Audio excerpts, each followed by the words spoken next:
¿Qué tal, muchachos? En este video tutorial vamos a ver el quinto y último paso que nos habla del pseudocódigo, ¿no? El pseudocódigo nosotros lo podemos encontrar en nuestro libro en la página 31. Nos menciona que es un lenguaje con el cual nosotros hacemos la estructura de un programa de cómputo. Se podría decir que es como el paso previo al desarrollo del programa como tal. Esto nosotros lo podemos definir como lo que es un pseudocódigo, no es esta estructura que a continuación vamos a explicar. Para nosotros diseñar un pseudocódigo debemos de seguir 5 características importantes que debe de tener. La primera es que debe de contener un encabezado, la segunda que debe de tener una constante, la tercera que debe de tener un inicio, la cuarta que debe de tener sus acciones, todo esto que va a ejecutar, y la quinta que es establecer un fin. Bueno, nos vamos a ir por partes. La primera, que es el encabezado, nos dice que nosotros debemos de iniciar con la palabra algoritmo, como lo vemos aquí. Posteriormente dejamos un espacio entre algoritmo y el título que va a llevar este pseudocódigo. Básicamente este espacio es para darle jerarquización, separación una cosa de la otra, y posteriormente nosotros escribimos el título que queremos que tenga, ¿no? En este caso nos menciona que para establecer un título debemos de tomar en cuenta que no podemos poner espacios y que debemos de terminar con un punto y coma. ¿A qué se refiere a que no puede tener espacios? A que si, por ejemplo, yo quisiera nombrarlo en vez de nada más exento, que dijera exento y no exento, entonces a lo mejor para no dejar el espacio como tal yo tendría que poner un guión bajo para que dijera exento y no exento. Lo tendría que escribir de la siguiente manera para que tuviera esta separación que yo quiero que tenga. El punto y el coma, que también debe de aparecer en el título, y de hecho van a ver que es algo que aparece continuamente en un pseudocódigo, indica más nada que se terminó la instrucción. Es la única manera que nosotros tenemos de decir, ok, aquí termina, pasa a lo siguiente, ¿no? Entonces, por eso continuamente en el pseudocódigo ustedes van a ir viendo el punto y la coma y ya saben cuál es su significado. En el paso número 2 nos habla de que nosotros debemos de poner las constantes y las variables.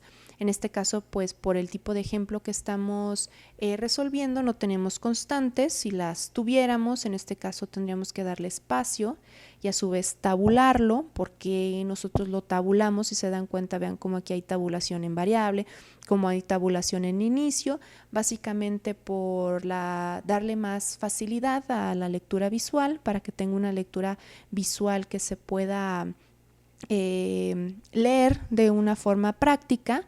Entonces en este caso pues nosotros no tenemos constantes, más sin embargo sí tenemos variables, y me gustaría nada más puntualizar lo siguiente. Aquí tengo yo mis variables y quiero que por favor se fijen cómo desde el análisis hasta el algoritmo y el diagrama todas las variables son exactamente las mismas. Inclusive pues aquí en el pseudocódigo yo mis variables puse C en mayúscula, P en minúscula y el número, y en este caso quiero que se fijen cómo todas están estipuladas de la misma manera. O sea, si yo en vez de poner C mayúscula, en este caso en cualquiera, en el pseudocódigo, en el diagrama, en el algoritmo, yo comenzara a cambiarlo y poner C minúscula, P minúscula, 1, comenzar a cambiar las mayúsculas por las minúsculas y las minúsculas por las mayúsculas, es un error. Entonces hay que tener en cuenta que todas las variables, como las estamos estipulando, se tienen que respetar.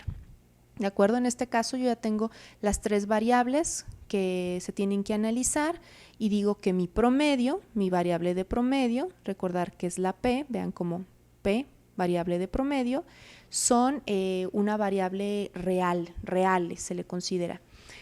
Esto tomando en cuenta que fue el tema que ya vimos también en clase, que lo encontramos en la página 30, en donde nos dice que las variables pueden ser diferentes de acuerdo a su tipo, que nosotros vamos a encontrar variables de entera, real, cadena o lógica, ¿no? Entonces en este caso la que nosotros estamos implementando pues es una real, ya que son números decimales, positivos o negativos, y pues básicamente esto se le caracteriza por ser una variable real, ¿no? Las otras, como ya lo vuelvo a repetir, ya las vimos en clase. Muy bien. En el paso número 3 nosotros vamos a encontrar el inicio en esta estructura del pseudocódigo. Aquí lo vemos, palabra inicio.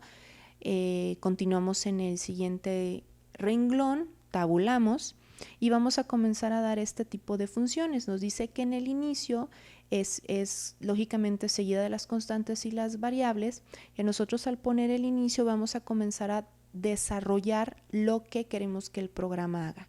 En este caso nosotros ponemos la palabra escribir, que en este caso, si nosotros tuviéramos nuestro programa, ¿qué es lo que queremos que aparezca como tal para que el usuario lo lea y posteriormente pueda hacer uso o llenar los campos? En este caso pongo la palabra escribir, doy espacio, abro corchetes, que en este caso los corchetes es lo que me indica que es lo que va a aparecer como tal en la pantalla. Entonces en este caso se le va a preguntar al usuario cuál es la calificación del primer parcial, ¿no? Entonces en este caso nosotros ponemos el punto y el coma, dando a entender que en este caso ha terminado la indicación, y tendríamos en todo caso que cerrar los corchetes para que nosotros le digamos al programa que de aquí a aquí tiene que aparecer la función. Posteriormente, en el párrafo que sigue, ponemos la siguiente acción, que si una fue escribir, en otra el programa tendría que hacer, escribir es lo que el usuario haría, leer es lo que el programa haría, tendría que hacer leer, ¿cuál variable? La variable de calificación parcial 1, porque el usuario en la parte de arriba de escribir ya le escribió.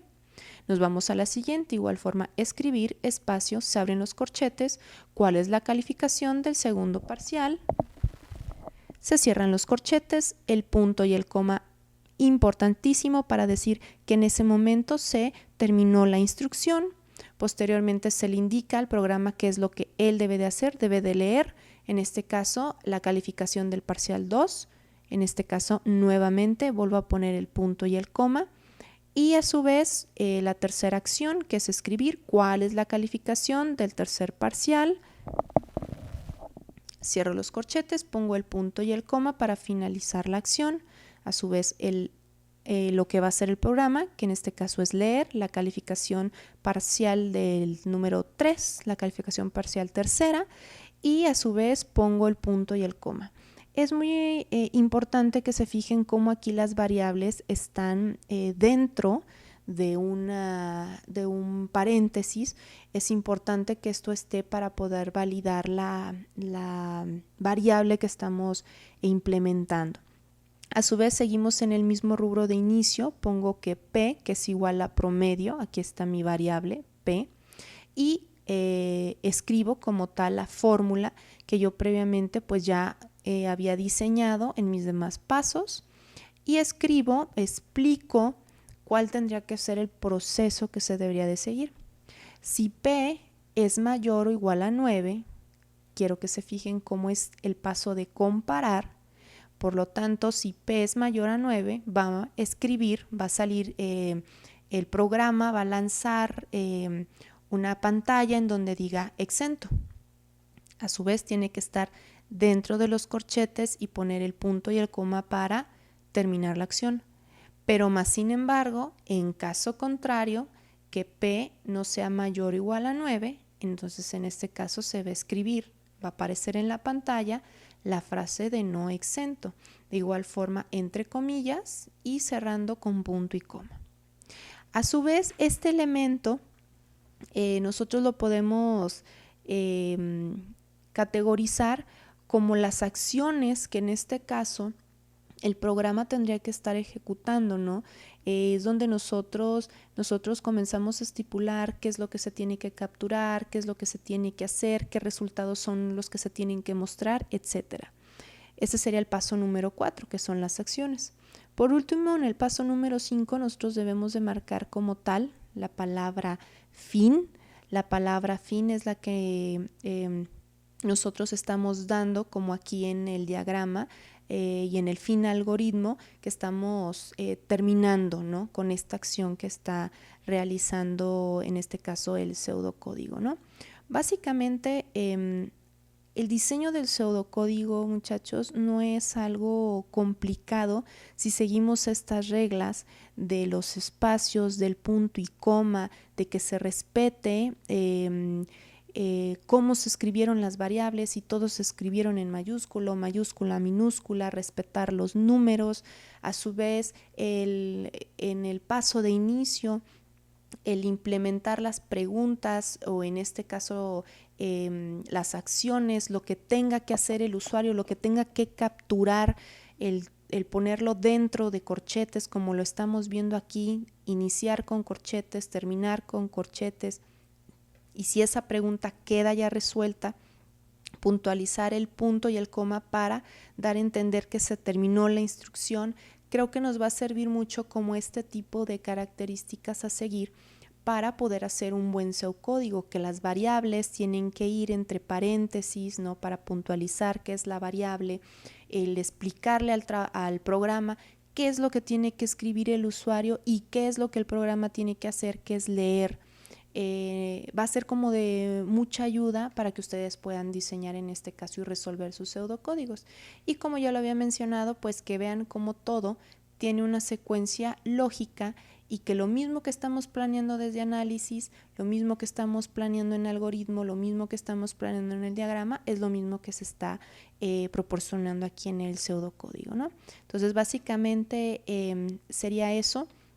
Y sobre todo que ustedes lo vayan practicando y que no dejen de pasar por alto pues todos estos elementos de puntos, de espacios, que les puede ayudar muchísimo.